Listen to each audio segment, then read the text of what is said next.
Hello and welcome back to another tutorial. In this video I'll be sharing how to make this trendy two-piece outfit.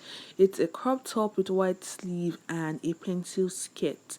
Now if this is something you're interested in learning or knowing how to make, you definitely want to keep on watching up to the end of this video.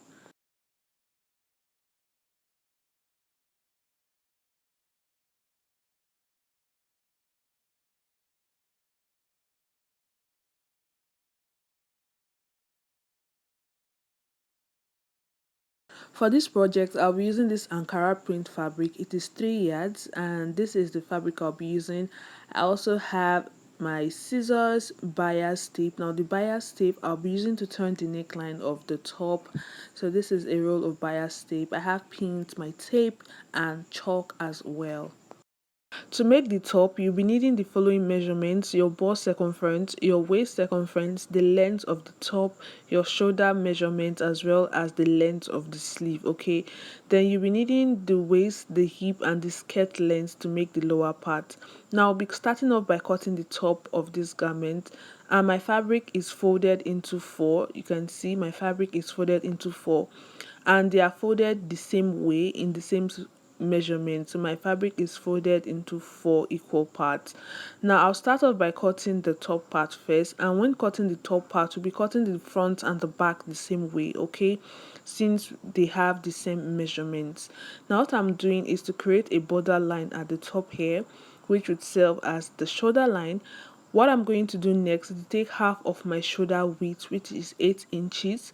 So I'm going to measure 8 inches from the center fold of the fabric. Then I'm going to take my neck width, which is 3 inches, and also take my neck depth, which is 4 inches. So from that center front place, I'm going to come down by 4 inches. Now do note that, like I said, I am cutting the front and the back together right now. I'm going to go ahead and curve out the neckline and create the neckline for this top. Next up, I'm going to create my shoulder slant, and to do this, along that part where I have my 8-inch mark, I'm going to drop the shoulder by 1 inch and connect it back to meet the neckline. The next thing to do is to take your body points, which is your shoulder to bust, shoulder to waist, as well as your shoulder to upper chest line. So my shoulder to bust is 10.5 inches and I'm going to mark that out. Next, I'm going to mark the length of the top. Since this is a crop top, I'm using 18 inches. You can make it shorter if you decide. So 18 inches for the length. Then I'm adding 1.5 inches for hemming allowance at the bottom. So the actual length is 18 inches, but I'm adding an extra 1.5 inch for hemming allowance at the bottom here. Then I'm equally going to take my shoulder to upper chest measurement, which is 8 inches. So from that shoulder, I'm going to place my tape there and mark 8 inches for the upper chest, which is also the armhole line.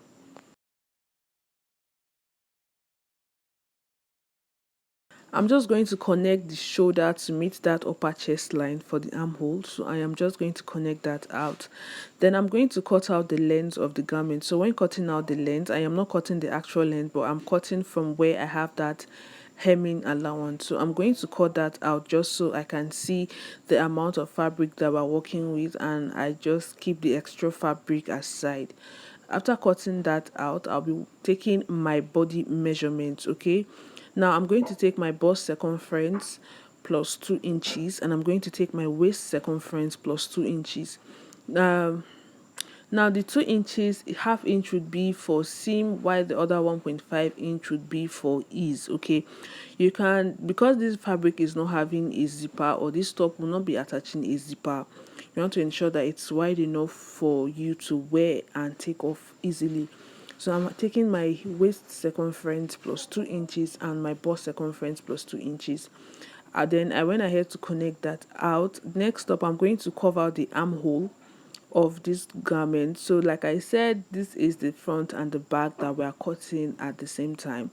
I'm going to connect the armhole like this, then cut out the entire top. So I'm just cutting out the neckline first, then I'm going to go ahead and cut out the other parts of the garment that we will not be needing, which are the armhole curve and the shoulder slope, as well as the sides of the garment. Okay, Now, if you're watching up to this point and you've not subscribed to my channel, kindly subscribe, help my channel grow, support me by subscribing, liking, and sharing. Okay, so I'm just going to notch the length of the garment, which is the actual 18-inch point, just so that when I'm folding the hem, I don't use more than that. Okay, now when I open it up, you can see that I have two pieces. So this is my front and my back. So basically any side can pass as front and any side can pass as the back. There is no difference between the front and the back. All right, now to cut off the sleeve, my fabric is folded into four like this. Then I took the length of the sleeve, which is 23 and 26 inches. Now I'm saying 23 and 26 inches because the inner part of the sleeve is longer than the outer part, so you need a 3-inch difference between the shorter part and the longer part. So I'm going to connect the armhole curve or the sleeve curve first before showing you guys what to do next. So when you curve it out like this, you want to connect it downwards to meet the longest part of the sleeve. All right, now if you want this sleeve to be really wide at the bottom, you want to create it, you don't want to draw it straight like I am doing. You want to create a slant curve that makes the bottom appear wider than the top. Okay, now if you want your sleeve to be wider, like I said, when connecting this armhole to the length, you do not want it to be entirely straight. You would connect it in a way that it is curved. Now from that 23-inch point, you can see that I'm taking it down with a curved line to meet the 26-inch point. So you should cut it out, and this is what you should have. You can see that it is longer at that point and it just curves out to meet the inner section of the sleeve. So when you cut it out, this is what it should look like. Now, like I said, if you want the base of your sleeve to be wider, you should ensure that you cut the sleeve in a slanty manner. For my skirt, my fabric is folded into four. My center back is 2 inches wider because of the zipper allowance, and my center front is here as well. So what I'm going to do now is to take my body measurement, which is the waistline here, the hip line here, then the length of the skirt, which is here, and an extra 1.5 inches for hemming allowance. So I'm going to take a quarter of my waist, a quarter of my hip, plus 2 inches and cut that out. Now that would be my body measurement. Okay, so from the center front, I'll be taking my body measurement, which is my quarter of my waist and my hip, and cut it out. So when you do that, you should slit the back open just so you have two individual back pieces. And this is what we have for the back. All right, now this is the front plan and the back plan for this skirt. You can make your skirt longer if you like, you can make your skirt shorter if you like. Okay, so now we'll be joining the top of this garment, and to do this I'm going to go ahead and join the shoulder of the top first before using a bias tape to pipe or turn the entire neckline. So when I join the shoulder of the front pieces, I'm going to go ahead and use the bias tape to turn the neckline all the way around. All right, then for the sleeve, I'm going to be using the bias tape as well to turn the hem of the sleeve, just because it has like so much curve. You don't want to fold it with your hands, it might distort the curve. After joining the shoulder and turning the neckline of the front, this is what we have. You can see it is equal, the front and the back are the same. Then for the sleeve as well, you can see that I turned the hem of the sleeve with the bias tape as well. So what I'm going to do is to fold that sleeve into two equal halves and notch the midpoint along the armhole curve. So you want to fold it into two equal halves and notch the midpoint along that armhole curve. Then I'm just going to place that notch point right on that shoulder joining like this, and you want to pin it down. So I'm going to pin the entire armhole together before going ahead to sew. So I'm just starting from the midpoint here, just so it's equal on either side of that armhole, and I'm going to secure this down with pins on either side of that armhole. So you want to pin and ensure that when pinning, you're not stretching your fabric or pulling your fabric. After pinning, I'm going to go ahead and sew along that armhole on this side, and I'll be repeating the same thing on the other side of the armhole. After attaching the armhole, you can see that it's already coming together, right? So what I'm going to do next is to join the sides of the sleeves as well as the bodies.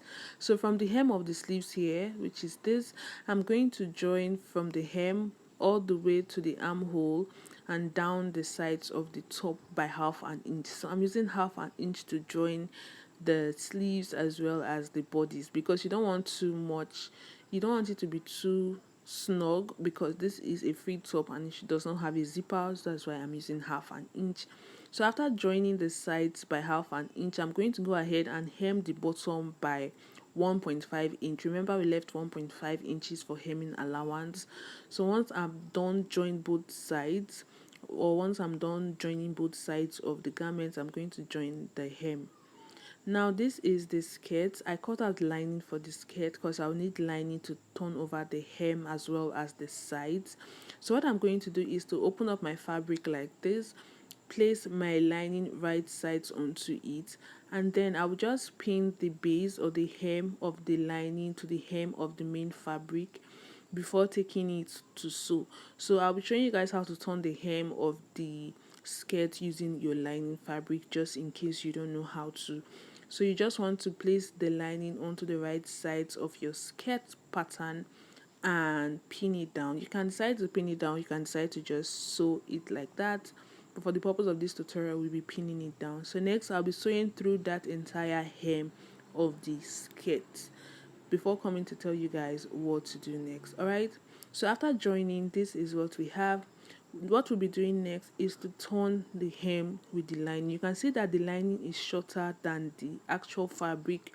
That is because you need your lining to be shorter, and when you're cutting your lining to be short, you should use the exact amount of, the difference between your lining and your skirt pattern should be the allowance that you left for the hem. So because I left 1.5 inch for the hemming allowance, my lining is 1.5 inch shorter than the actual fabric. Okay, so what I'm doing is to drag the lining to meet up with the waistline of the main fabric.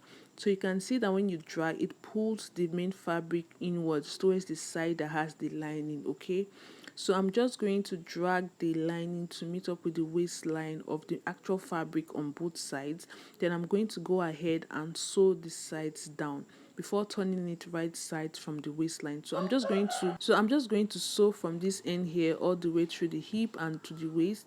Then I'm going to do the same thing on the other side. Now do note that you're not turning the waistline, okay? So when you sew it and turn it right sides out, it should look like this. I'll be repeating the same thing for the back of this skirts. Now this is what my back pieces look like. I turned them basically the same way I turned the front piece. You can see I turned the hem, the sides, the zipper allowance before top stitching the waist. I turned it right sides out before top stitching the waistline. So I did this for my two back pieces, and this is what they look like placed side by side. So what I'm going to do is to place them right sides facing onto each other like this, and next I'll be making the zipper allowance for this. So what you want to do is pin the two back pieces together.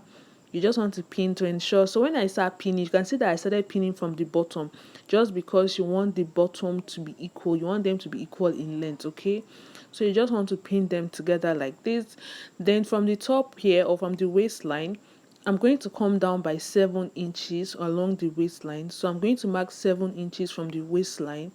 Then I would mark 1 inch all the way down for the zipper allowance. So you can see that from this point here, I'm just going to sew to the end, while that top part will be open because we'll be installing a zip here. Okay, so I'm going to sew from the 7 inch point all the way down, ensuring that I use the allowance that was given, which is 1 inch. Okay, so after taking your zipper allowance, you want to place the back and the front together right sides facing. Then you will take half of your waist and half of your hip circumference and just stitch it down on either side before going ahead to attach the waistband to the garment. Now for the waistband, I'm using a piece of fabric that is 3.5 inches on fold. So I cut out 7 inches. When folded into two, it is 3.5 inches wide, and I ironed interfacing onto the wrong side just so it is thicker and more firm. So I'll be attaching the waistband before attaching the zip to the skirt. Okay, so this is the final look. I love how this two-piece came out. I think it's really fine, really elegant and chic. So like I said, if you want your sleeves to be wider, feel free to increase the width of the lower part of your sleeve. And let me know your thoughts about this in the comment section. Do leave it like, comment, and subscribe if you haven't subscribed already. I'll be seeing you guys on another tutorial.